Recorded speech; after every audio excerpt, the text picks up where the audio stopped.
Spoken I haven't thought about flying for a long time. I haven't dreamed of that moment when I was alone above the clouds for a long time. I've dreamed of waking up in a room surrounded in blue and green grass for more years than I could dream of remembering. I haven't walked back into the past or scratched on the doors of my origins, where it all came from, just to hang up that cape for the last time. Return to Kent Town 10th Year Anniversary Edition is a revised version of Andy N's first poetry book. The book can be purchased from Amazon and it contains numerous additional material. Spoken name. You wake up one morning after not reading a book since your school days and you decide to be a writer. With no good or bad writing to compare against your own. You just know how to write and anyone who tells you otherwise is wrong. Hell, maybe they're jealous of your natural ability to craft the masterpiece. After all, most people need to learn through a combination of books, courses, critical feedback and workshops. Not you though. It's not their fault they don't realise your natural talent, but they soon will. How to Write Wrong is the new book by Amanda Steele.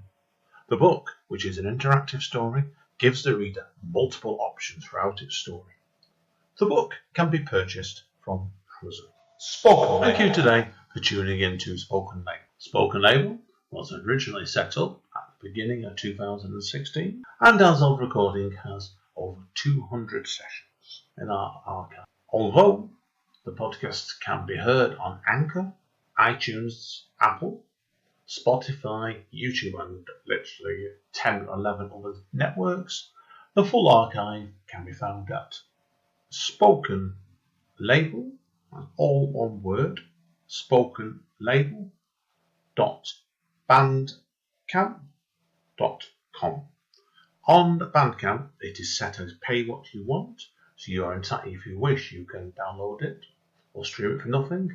But if you throw me a couple of pennies my way, it is always eternally grateful to help me maintain the operating costs and future running costs of this podcast. Enjoy. Spoken Label. Hi guys, Andy N, Spoken Label, back in the house again on Zoom again. I'm speaking tonight to a writer I've had a lot of respect for a good few years now. And she's blushing in the background now. We always make it stuff. But it came up as a really good opportunity this because Yvonne, who I'm going to speak to you in a minute, I've been a fan of her work for probably pushing 10 years now, actually. And we've never actually met, but hopefully we will some point along the line. So, but Yvonne, do you want to introduce yourself to everybody? Tell them who you are. Yeah, hi. And where are you writing originally came from? We'll start from there. Yeah, great. Hi, I'm Yvonne Reddick. So it's absolutely lovely to meet you virtually, Andy. What a pleasure. I've been enjoying your podcasts. So in terms of how I got started, I mean, there was sort of poetry going around at school. The ones that I really remember staying with me were Seamus Heaney's poetry, and he writes beautifully about childhood, beautifully about animals, landscape, and beautifully about really, really major political upheavals in our time. I wouldn't have known that when I was a kid. I thought, what he wrote about childhood was beautiful. So I don't think I would have encountered his poems till I was at least 10.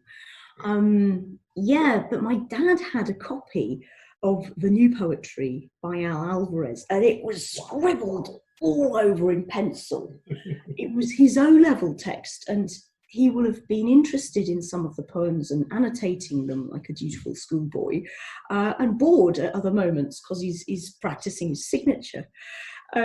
So I got this idea about what modern-ish poetry was, that it was still, quite dominated by the work of men, by the work of white people. And I will have had this snapshot of what interested Alvarez and the Alvarez generation, as they've been called in the 60s.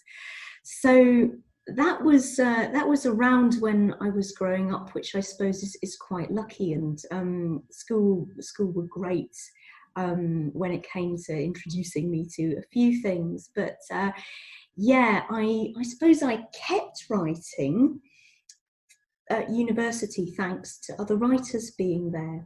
I was really, really lucky when I was studying. I encountered the brilliant all-round genius of letters, who is David Morley at Warwick University. David was unfailingly generous towards his students. You know, I've been in touch with him ever since, and he's inspired a lot of people. So in terms of people keeping me writing, I think that that was happening. And if you're part of a writers group when you're a student, that can be wonderfully enabling as well, because you can support each other. Yeah, I agree completely there. I did that. I got into a writing group straight after I left uni myself. And when that one finished, I then formed another one. And after that one finished, I formed my own writing workshops. I've been running one for about 15 years now, one way or another. So Yeah. it's great fun. And those friendships last a lifetime. It's great. Completely. So obviously, like in relation to your own writing, obviously, then, and obviously, I know after you left uni, and obviously, where you eventually went into doing your own first collection, didn't you? Back in 2012 in Landform. Yeah, that was my first ever pamphlet, and the way it came about was really quite strange.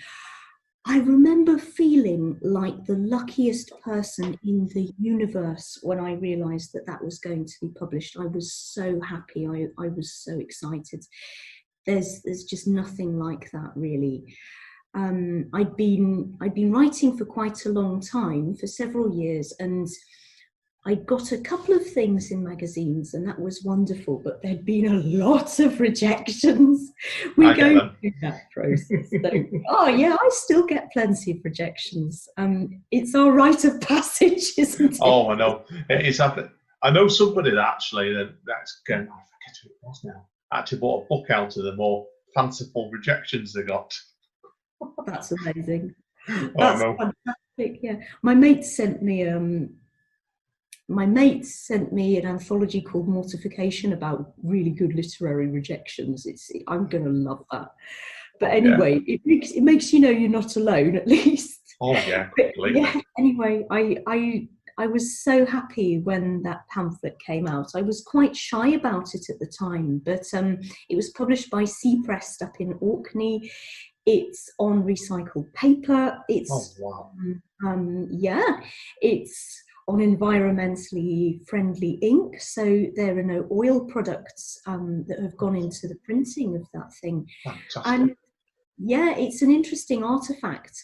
And I look back at it now and I think, okay, there are things that I would change, but some of my themes have actually either come back or they've been there for a long time for me. So I'm interested in nature. I'm fascinated by animals and the environment.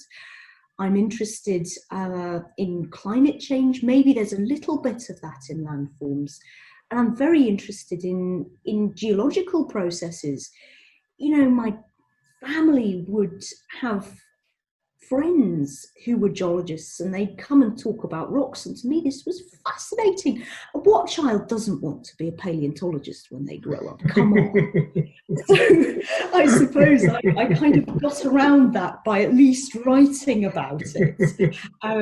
Yeah, I'm fond of that pamphlet, although at the time it came out I remember being very shy, and I was kind of a bit self-conscious. I didn't really make a song and dance about launching it, but people were very kind about it, which was lovely. I think you do when you're doing your first major publication like that. I know when I did my first book, I was always nervous to go and show people it, and it's not like I was a child when I did it. We just stand back to it. You felt like you were reluctant to let it go, weren't you? Like from your arms and stuff. Mm-hmm. You know, I've spoken to people whose work I absolutely love and who have done loads of books, and they've said something similar. I chatted to Jackie Kay after a writing event, and she said that before her first poetry book came out, she had the sense that she was being stripped naked and really, really quite discombobulated by the whole experience. And I found that deeply comforting, because I thought, you're Jackie Kay, you're amazing. How can you possibly be worried about this, but she said she was, and I heaved a little sigh of relief at that. I think you do. It's the first one. You know yourself, your first collection. It's the nerves of trying to get out there. Because you're probably afraid you might put too much of yourself into that first book. You're trying to hold it back sometimes. But I sort of obviously we know from chatting to you, you did a follow-up collection, Dear Heart, didn't you? Through 4 years later. And how did that compare then to your first collection? I suppose things have moved on in terms of form. So the shape of my poems is a little bit different in that one. I was getting some wonderful help from Zafar Kunyal with that. He mentored me at the Wordsworth Trust, and that was brilliant. I don't know why I didn't realise sooner that a lot of writers will have somebody to guide them, and it won't just be the editor who can be wonderfully helpful. It might be a poet they really know and trust, who will help them to shape their work. And Zafar's editorial eye was incredibly shrewd. So what he did to help those poems get into their final shape was really fantastic. And it taught me in the long run about how to edit poems. And that's a skill you take with you for your entire life. You're always editing your stuff. You're always editing yourself, and you're always learning. I definitely am. But a lot of what I've learned in terms of, how to pick exactly the right word has stayed with me ever since. And I was lucky. Alec Newman from Knives, Forks and Spoons took that on. He publishes a whole spectrum of work, from the experimental to slightly more lyric and traditional stuff, and I like what he does. So it was good fun doing that pamphlet, and it has a beautiful cover image by the artist Diana Zwiebach, who's a friend of mine who lives in Blackpool. And I guess there's maybe a little bit more about the body as well in that pamphlet, but there's a lot about nature and animals for certain. I'm never going to tire of that kind of It's always going to be there, basically, isn't it? So probably even if it's in the background. Yeah, I think you do. Like, as writers, I think you always find, when you mean to or not, you find your own voice eventually. And your case is always going to have that, what you said, nature and whatever, and cropping up all the time, animals, whether it's in the background, whether it's indirect or not, it's always going to be there. So I know mine's always got a lot about place and the self-existence. So you do, you're fast what you find. Now, where did the idea come from for your Ted Hughes book then? That your Ted Hughes, environmentalist and eco-poet? It comes from way back. So when I was at university doing my undergrad degree, I did a dissertation about Ted Hughes and environmental ideas. That dissertation has actually shaped a lot of my work. So I did research on Ted Hughes's river poetry for my doctorate. And I was encouraged slowly to expand the scope of that work. Ted Hughes did so much as an environmental activist. He was deeply committed to this cause. It is extraordinary to see just how hard he fought for all kinds of issues, from reforestation to the countryside to fighting for the black rhinos in Kenya to campaigning against the extinction of salmon and steelhead trout and the drop in their numbers, to polluted rivers in Devon. I mean, it's actually amazing how much he did. It took up a great amount of his time. And when he got the laureateship, those demands on his time increased. And what you find in the archives is extraordinary. So his archive tells the story of these campaigns. And it would be a little bit strange if his environmental awareness didn't feed into his poetry. I think the two cross-fertilise in very, very rich ways. So there's a big archive of farming diaries and fishing diaries and travel diaries that we have. It's in the British Library. The writing is not always easy to read. Yeah, that might be like my handwriting, unintelligible. Mine too. But I've gone through probably 2 prescriptions of glasses and contact lenses. Just doing the archive, though. Blooming up. Handy. Wow. Yeah. Wow. Well, I mean, it's working at the computer as well.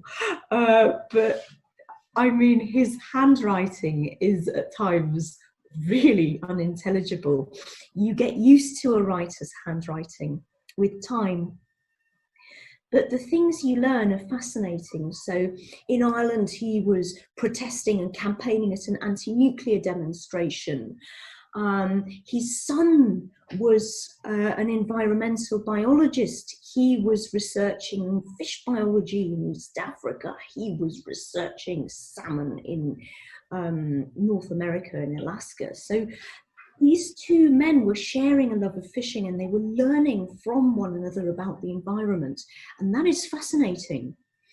Now, I don't always agree with Ted Hughes's stance on hunting. I think the whole conservation argument about hunting that he puts forward doesn't always hold water, although I think with his support of the countryside and country issues, it makes sense from that side of things.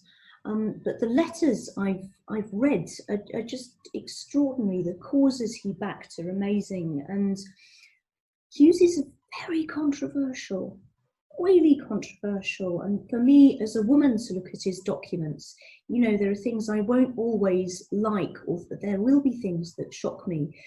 But what I find really inspiring is his legacy as an environmentalist. That's something about his work that will always stay with me, I think. Yeah, no, completely. So, how long did this book take to write? Was it quite a long drawn-out book? This was it. It's a long slog. Oh, I bet it is. It's a long slog. It takes a long time to do archival work, and also the process of editing a scholarly book can take a very long time because you have to get your footnotes right. You have to respond to a process of academics advising you about the publication as well. So that takes up additional time. But I've been lucky with the book. I've been really, really fortunate. I've had a great publisher in Palgrave. I've been really, really lucky in terms of the way it's been received as well. People have been kind to me at review, so that's all you can ever ask for. And it's been a dream to get the thing into print. I've been really, really happy with what it's done. I think I'm always a believer in that whatever book you do, it influences what you do in the rest of your writing career. That would have led you on to what you do next, and basically, and everything that's gone before. I think it all runs in a straight line, whether you mean to or not sometimes. And you were telling me before about your Apple anthology, weren't you, which you edited very early on in your writing career as well. So do you want to tell us a bit about the experience of that next as well, then? Yeah, absolutely. It was fascinating for me because it was my first ever experience of editing. So I was working with Nine Arches Press, and I love what they do. They have an association with Warwick, which is great, and it was thanks to my study and later my work at Warwick that I was introduced to the brilliant Jane Cummane. So there was funding from the university to publish that anthology. What I'm really interested in is that culture and cultivation as words come from the same roots. I'm pretty sure I learned that from Jonathan Bates' work. And for me, that's really, really interesting. So I was curious about orchards. I was curious about the place that they have in our culture. And that could be traditions like wassailing, right, international aspects of what apples do and are in our society. And it was great fun, because there were all kinds of brilliant poets who submitted poems for that. I wish I could have taken more. And it helped me to develop as an editor. I will always be grateful to George Tooley, who edited it with me, for helping me understand what it means to put poems together, to get them to talk to each other almost. I'm grateful to the poets as well. We had some brilliant work for it. And of course, there's a poem about drinking cider, which I will always approve of. I'm not allowed to drink cider. There's way too much sugar in that. Back when I was a wee nipper, maybe so, not nowadays. I'm diabetic, so sugar's out of the question. But I remember cider. So what damage that needs to do to me? Oh, good grief. So what sort of cider do you like drinking then? On a completely different note, then, do you have any sort of favourite ciders? I like Perry. I like a little bit of Perry. Oh yeah, Yeah, I like French ciders and I like anything from the West Country. But yeah, a long time ago, when I was a student, we did make our own scrumpy as well, which was hilarious and great fun. It probably took you a while to get the hangover, and that was probably ridiculous. That stuff was dangerous, Anne. It was dangerous. It came out cloudy. It looked like Irish stout. It was that. Oh no. Oh yeah, I can imagine that straight away. That had been like, it's I got drunk when I was a wee nipper in Manchester a few times on the pure. There used to be a pub between the centre of Manchester. It's shut completely now. And I used to give you pints of it, and it was like that cloudy. It was like just straight fog on the glass, and after 2 pints of it, you need to carry out the pub. So I remember that. I know that's drinking story for another day, right? So because I've got a few I can tell you. We made ours in a bin, very glamorous. It has to be done, right? They always say when you're a student, you've got to do it, haven't you? So live life to the max, and max is the word there. Now it's free alcohol, free in inverted commas. Yeah. Oh, of course, students, isn't it? Anything the cheapest way you can, basically. Now, what we're here to talk about today, really, is that we took us 20 minutes to get to this stage, is about your new collection, Poetry, Grief and Healing. Now, which is due out, I know, on the 30th of June. And this podcast will be out literally just after that, I reckon, so all been well. So, tell people a little bit about the process of this, because it's quite an interesting story behind this collection. I've been reading up about this. Sure, yeah. Well, my pamphlet Translating Mountains was written in memory of my dad, and I was lucky enough to work with a lot of different communities who had been affected by grief. Grief can be very difficult to talk about. I think maybe in England we're a little bit buttoned up about it as well. However, there is a massive need to talk about grief at the moment, a huge need. The death toll from the coronavirus is rising. It's been high in Britain. And yeah, behind every statistic is a family in mourning. Behind every statistic is a friendship group that has lost somebody. And actually, it's become a massive issue now, in a way that I could not have foreseen when I first started putting this kind of work together. It's a huge deal. At the same time, people are grieving for the victims of police brutality, and they're thinking about historical memory and racism. So there is this huge kind of collective sense of grief that affects different communities in different ways. And actually, this is a how-to book. If in some tiny way it could offer a small comfort to people, that would be great. And in a sense, it's a thank you letter to the NHS, really. So some of the people I worked with in terms of doing writing workshops for people who'd been affected by loss were set up for me by the NHS Lancashire Recovery College. So I have huge admiration for what they do. It's an approach to helping people improve their well-being that has nothing to do with drugs, hospitals or doctors. It's within the community, and that's beautiful. People need social support because of lockdown. They need social support when they have been bereaved, because if somebody central to your life is gone, then you need to make connections. So the actual process of putting this book together stemmed from those workshops. I'm really indebted to counsellors and therapists and psychologists whom I've worked with. And they've been at the university where I work, and they've been at hospices, and they've been in the community. And I have learnt so much from them. I wasn't really very aware about arts for well-being before I embarked on this. It was a big adventure for me, and it was a new journey. And part of the project was editing an issue of Magma Poetry magazine. So I've been really, really lucky to be able to work with Magma. I kind of gave them my CV, crossed my fingers and toes. As you do, yeah. I really, really cross your fingers and toes. And I said, look, you know, I'd like to do some editing with you. I think that would be amazing. Would you have me? And they said, yes, that would be good. So I was really lucky. And we were doubly lucky when we got an Arts Council grant to fund an issue of Magma poetry on the theme of loss. So for that, what my friend Adam Lowe and I did was to bring together some poets with some psychologists and counsellors. And the poets will have known a lot about writing therapy. Some of them were practicing counsellors already.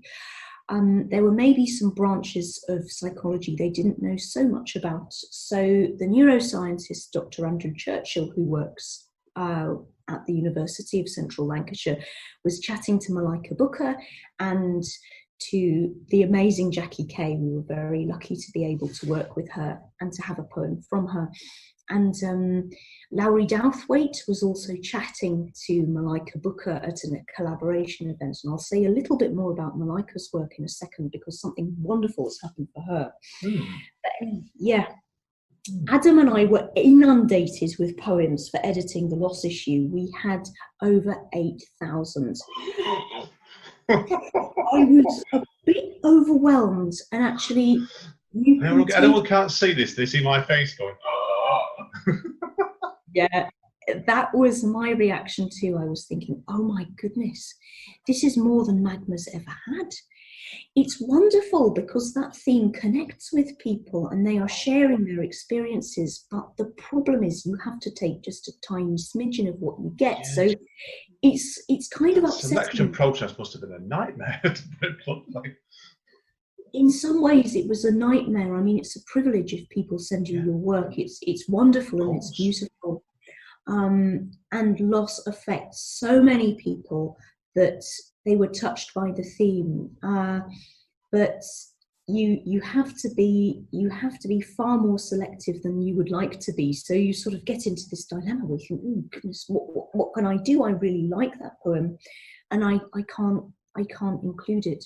So it's an interesting process because you feel like poacher turned gamekeeper as a magazine editor. I'm normally the one who's getting the rejections here, and I kind of have a little bit more of an understanding about the process. It can be that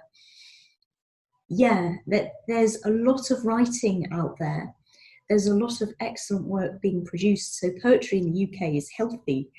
And it makes me think that if you want a brilliant outlet for your work, you could do what some of my friends have done. My mates Kostya Chalakis and Romalin Ante have set up their own poetry magazine. They've set up Harana Poetry. So you can actually do your own magazine. But I'm kind of veering off topic, really. I wanted to put together the materials that I'd created for the workshops, for writing workshops, and I was lucky to be able to use poetry that had been appearing in the Magma Loss issue and also work by poets I really admired. And they ranged from stellar writers like Kathleen Jamie, who was really generous in recognizing, oh, she's superb. I love her nature writing and I love her poetry. I think they overlap in beautiful ways. Anyway, she let us have a prose poem of hers about healing, which is fantastic. We had a poem by Malika Booker, an author whom I admire immensely. And Malika's poem that was in Magma the Loss issue has been shortlisted for the Forward Prize. I just jumped for joy when I heard that because it is so well deserved. Well done. How stunning. And it's a beautiful poem of healing, which I think will touch many people. It's called The Little Miracles, and you can find that in Magma, the Loss issue. And for Poetry, Grief and Healing, I wanted to celebrate the work of just a handful of poets I love. So Adam Lowe has some poems there.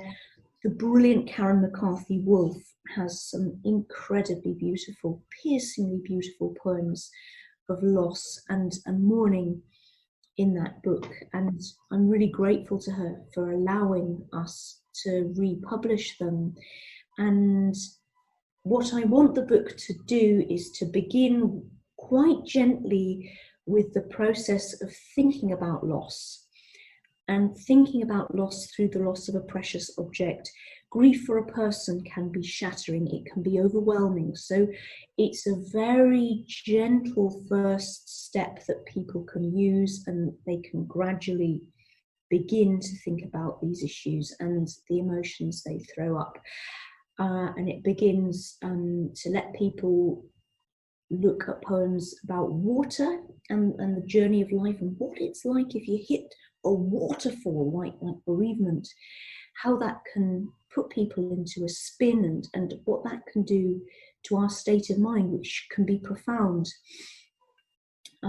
It goes through looking at various writing exercises to do with memory, the masks we wear in society, and it ends with just taking some small steps on the path towards healing that might be far away from some people. In fact, it could seem very different and very distant if they've been affected by the virus. I understand that. And it's something that people can work through gradually if they want. It could be a companion on the various stages. I don't really want to call them stages. I want to talk about the process of grieving, which can take many, many months, if not years. And if it can offer some small comfort to people, then that would be wonderful. I would be very happy. Brilliant. Now, obviously, in relation to this collection itself, how long did it take you to get your poems together for this? It was done quickly. What I really wanted was to use some of the poems from Magma the Loss issue, but broaden its scope.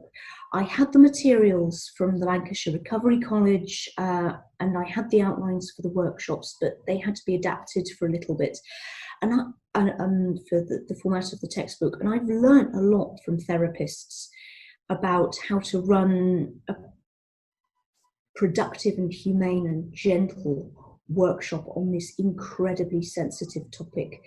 It was important to get it right.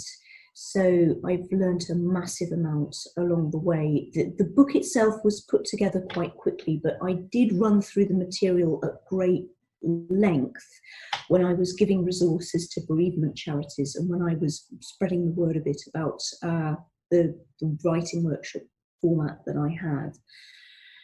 So, Adam Lowe, the publisher, has been great throughout this whole process.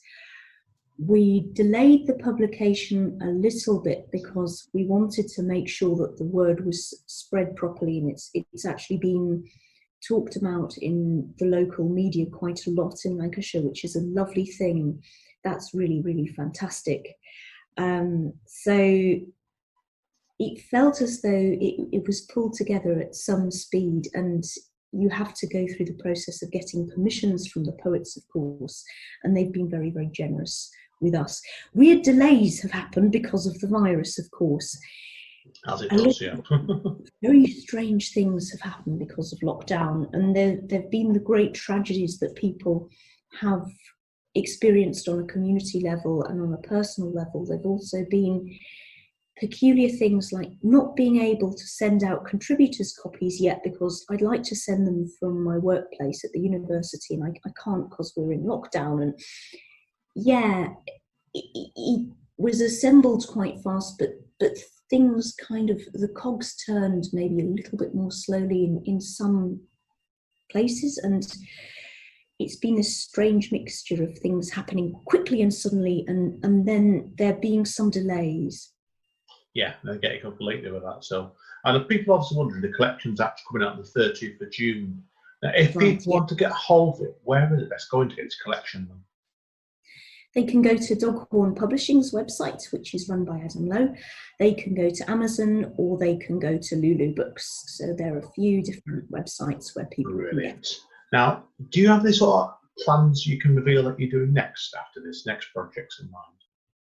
Sure. I had a really lucky beginning to 2020, and it was so badly needed because our economy is in uncertainty because of the virus. A lot of people are feeling dreadfully stressed and uncertain as a result. And there will be some activities I can do that will, in a tiny way, help a little bit with helping people's poems get into print. So I'm hugely excited. In early 2020, I had a massive surprise. I heard from the Arts and Humanities Research Council that I had won a grant from them. This is a 2-year project. And for any academic, you get as many rejection letters from funders as you do from magazine editors. Believe me, it's a process of learning that can feel a little bit hard-won sometimes. So I was over the moon. It was a massive surprise. It was so much of a surprise that I'd already started re-editing the thing, ready for resubmission, because I was so certain that there was going to be a no. So that is brilliant. It's an environmental poetry project. It's called Anthropocene Poetry. So the Anthropocene is this idea that's come from biologists, geologists, and climate scientists, and it considers human beings as maybe having a geological impact on the environment. It's being debated a lot by geologists and also by humanities people. So I'm interested in those debates, and I want to open a bit of a space to look at how literature can think about these ideas. So I'm really excited. I'm going to be digging into the archive of Seamus Heaney. I have to do it after lockdown, so I'm just full of excitement about. Chomping at the heels to say Manchester for that, definitely. Oh yeah, absolutely. It's a good way of putting it. And from what I've seen already, there were environmental causes that Seamus Heaney supported, which makes me really, really intrigued. But what I'm interested in is how he wrote about climate change, which he was doing towards the end of his career in a really beautiful way. I'm interested in other people's archives as well. So I've had a brief glimpse at the archive of Pascal Petit.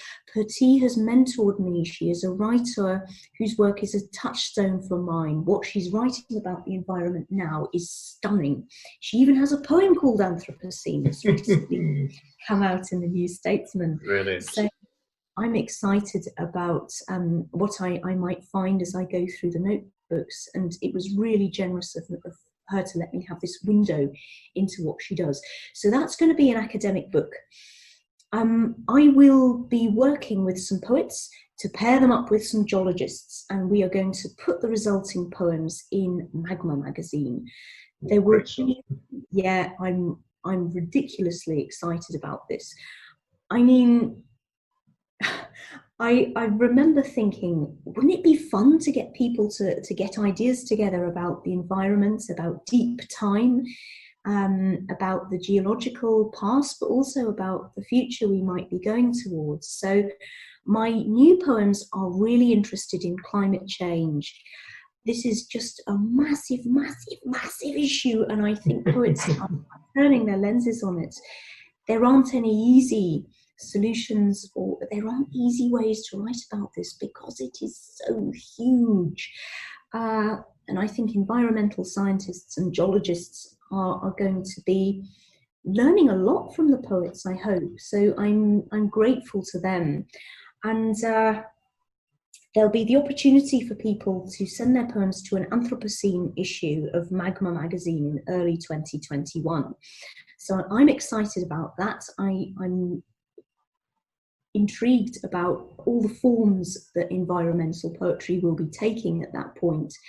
And, I'm not afraid of asking people to think about, is the Anthropocene not the right lens that we should be approaching this through? Is it not the right concept? What about environmental justice? What about the future? You know, I'm totally open to all those issues, and I think it's going to be really, really interesting. Fantastic. Yeah. It sounds like you're going to be mad busy, definitely, in the next couple of months. That's Very for sure. busy. Yeah. Now, obviously, if people want to find out more about you, I know obviously they're probably best going to your official website, aren't they? On Reddick.org, and we're correct that on Yeah. so I've got YvonneReddick.org that you can take a look at. There'll be some new things on my staff profile page at UCLan as well. They can always take a look. So there are a few different ways. Also, if people are interested in taking a look at some pamphlets, there's always Knives, Forks and Spoons Press's website. There's the Poetry Business's website, and there's Seren's website. I love indie presses. Do check out their authors if you fancy it, guys. You're also on Twitter as well, aren't you? So I love Twitter. Brilliant. Yeah. Well, that's all my questions for today on the chat side. So I'm going to take a quick break, everybody, and Yvonne's going to do a couple of pieces for us. So a brilliant chat today, Yvonne. Thank you. Very, very informative. So thank you again. Thanks. See you. Thank you, Andy. Take care. See you in a minute. Bye. Spoken there. Hi, guys. Okay, straight over to Yvonne. I know she's got 5 poems for us. I'm looking forward to this one. Over to you. So my dad was a petroleum engineer, and he worked offshore on the North Sea oil platforms near Aberdeen. And later he took my whole family to Kuwait City. Now, this was formative and totally life-changing for us. If I'm interested in deep time and climate change, this is where it all comes from. So there were some really interesting things that came out of this, and I didn't know how to write about the experience for years. I was putting it off, and then I thought, I've just got to go for it. My dad's boss in Kuwait was the only woman to tackle the famous oil fires set after the invasion of Kuwait by Iraq in 1991. I was there a few years after that had happened. And people at my school would tell Gulf War stories, and some of them absolutely horrific. So I was interested in how oil played a role in that conflict. And you'll hear some voices that are in quotation marks in my poem that tell a few of these stories. And this poem is called In Oils, and it looks at what oil does, for better and most definitely for worse. In Oils. Between fjords and the Firth, the rig whirred from its crown block to the pit of its possum belly. My father left at dawn to work the offshore fields. He mixed with roughnecks and a crude talking tool pusher. Their toil lit the flare stack, sparked fuses, stoked motors. Farther north, the trickle and tick of ice floes. That year's gales uprooted dunes, hurled gulls along Union Street. The derrick braced its anchors, strained against the storm surge. His chair sat empty. The desk paperweight, a drop of Brent crude glowed in glass, the tarry slick levelling as I tilted it. I tried to pray for breezes to ferry him home, but all I could invoke were fields of North Sea oil. Magnus, Beatrice, loyal. I was 9 when my father made me leave. He drilled an emirate with straight ruled borders, the heat on the runway like the breath of a foundry. My Narnia books arrived after their voyage along the Suez Canal in the sea freight. Wearing shorts was forbidden, even for men. Mirage City, under the warp shimmer of 50 degrees, sun-beetle metal, light-struck glass, the bombed-out bridge to Bubiyan Island. At the sandstone ridge on the edge of Iraq, herdsmen turned camels loose to trigger mines. At school they preached that oil was fossil light. 1 barrelful did 12 years human work. Dad's friends talked Bonnie Light, Brent Blend, sour heavy crude, counting days in gallons. Oil was refined, but its temper had a flashpoint. I'd listen from the landing. They kicked down the door of the neighbour's shop, then bullets started shattering the windows. Khalid and I ran. We saw tanks lumbering down Gulf Street. They stole everything. Air conditioners, cigarettes, then torched the ground floor. My cousin shot at the police station they'd seized. They tore out his eyes.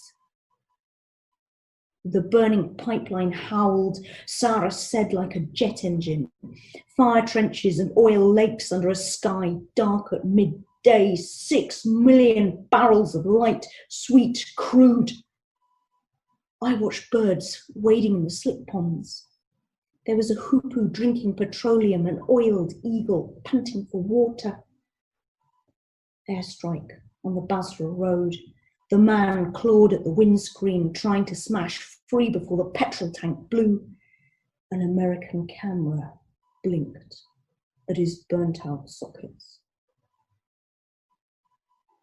From Anchorage, Calgary, Houston, or Galveston, my father returned, jet-lagged and running fumes to plant English lavender on Texan thyme. I'd see him at the sink, scrubbing his hands.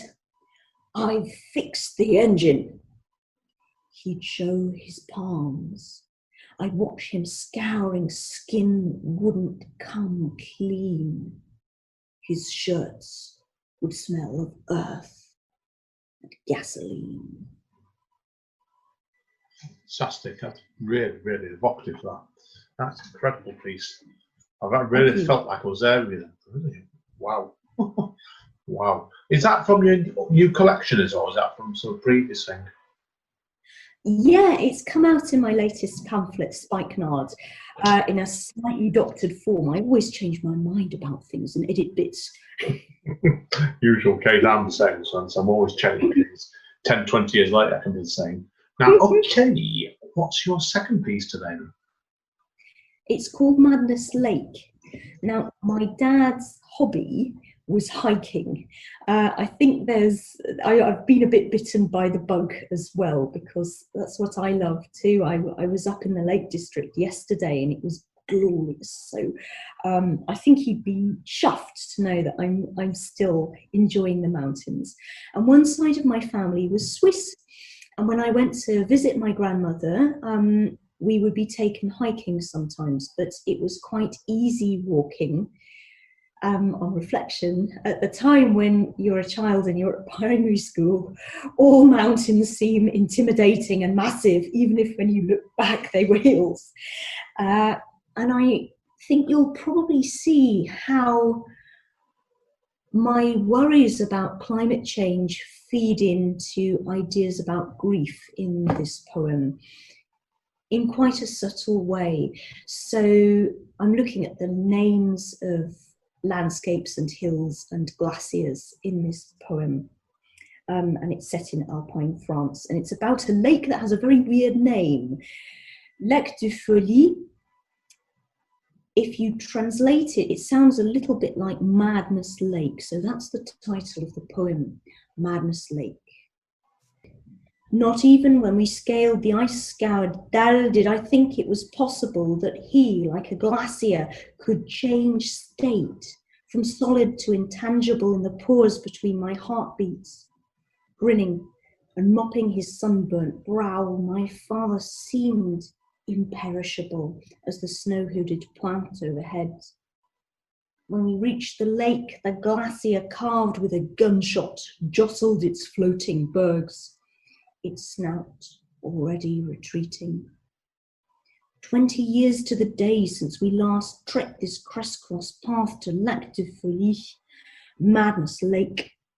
The sign still reads, "Caution, year-round snow," but the flows are thin water. The grief, now 10 months deep. Fantastic, yeah. Now a completely different change of tone there, really. And I love the ending on that as well. Great stuff. Okay, straight into number 3 then. This is called Translating Mountains from the Gaelic, and it's kind of a bit of a keystone for my pamphlet, Translating Mountains. As I've mentioned, I was born in Scotland.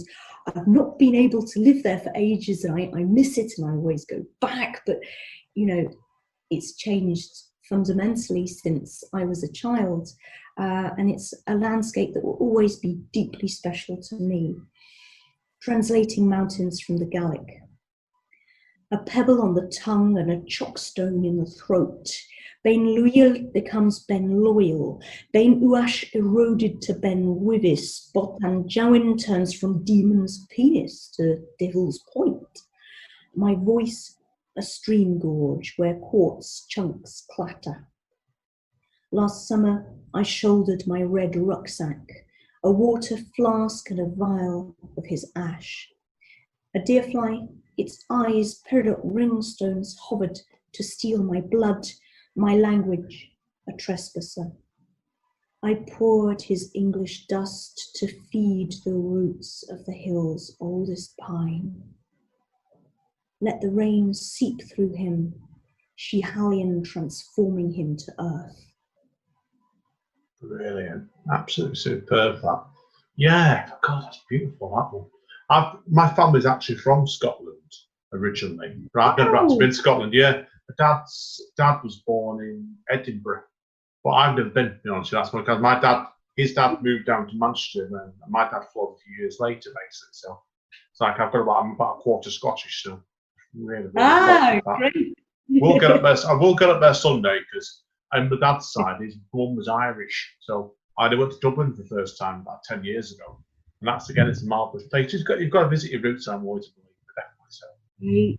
So that's why I could really see the countryside. That was superb. Piece.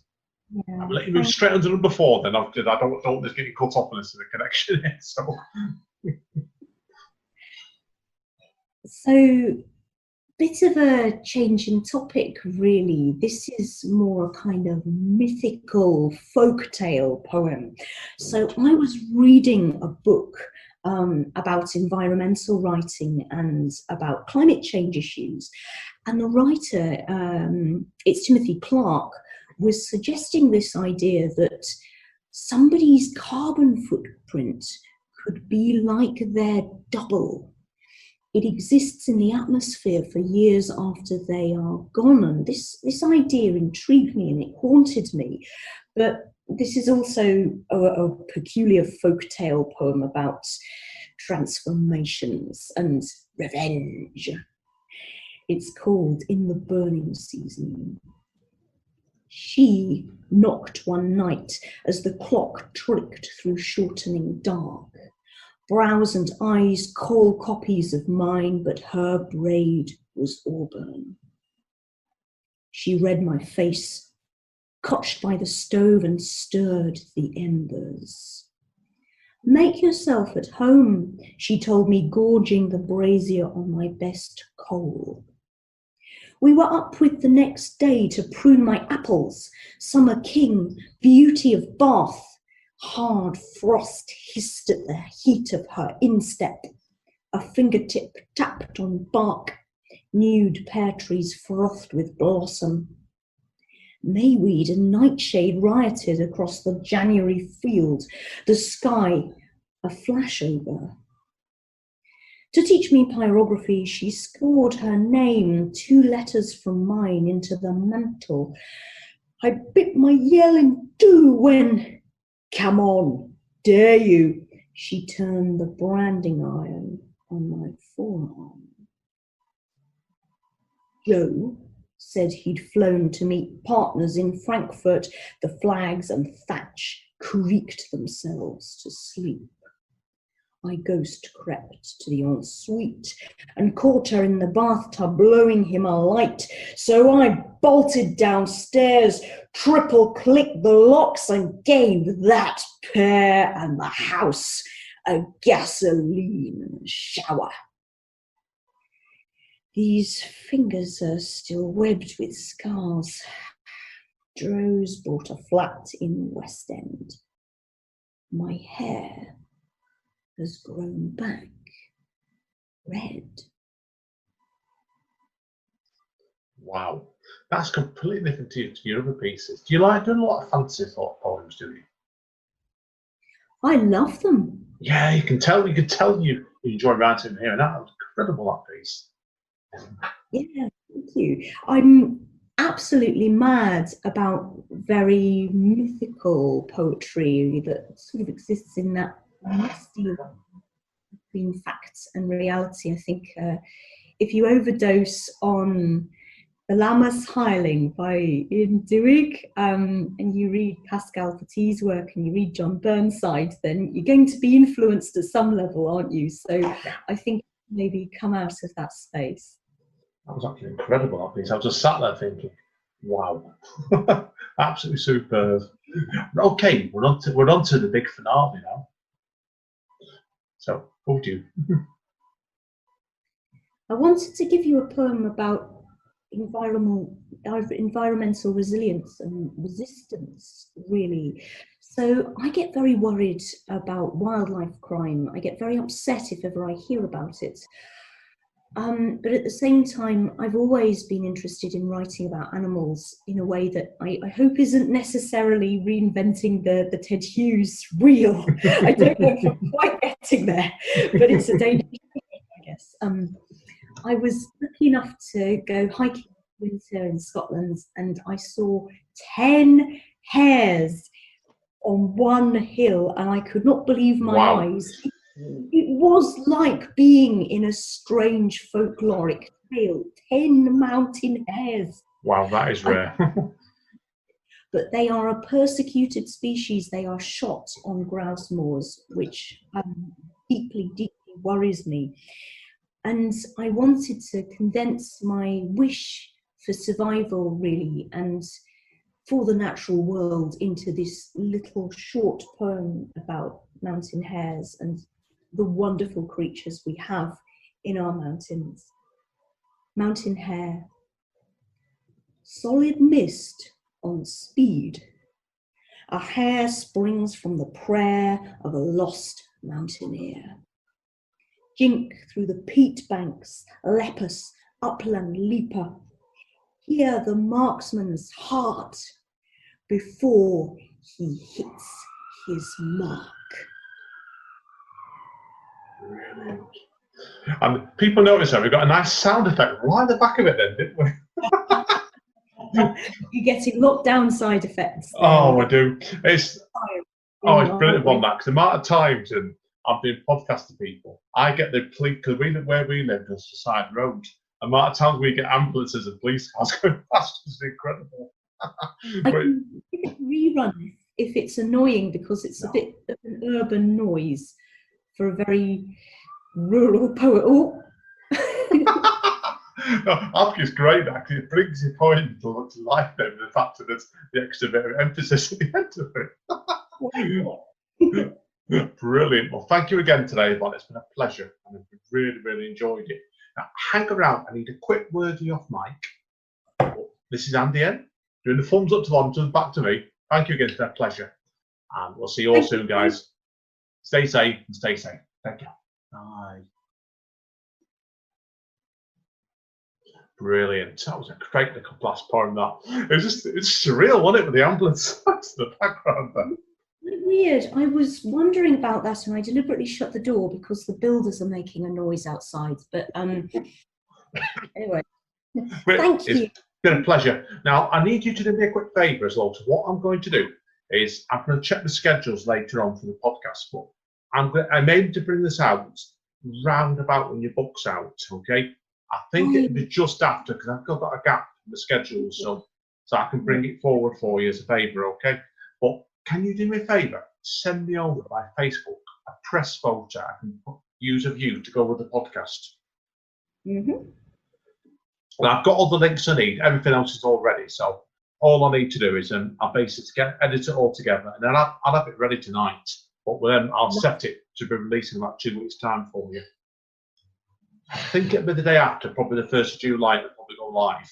It'll be just after your book launch yourself. So That's ideal. Thank you very, very much. That's really good news, Andy. I do appreciate your support for this project because, yeah, I mean, for creative people, you know, this is a challenging time, and yeah.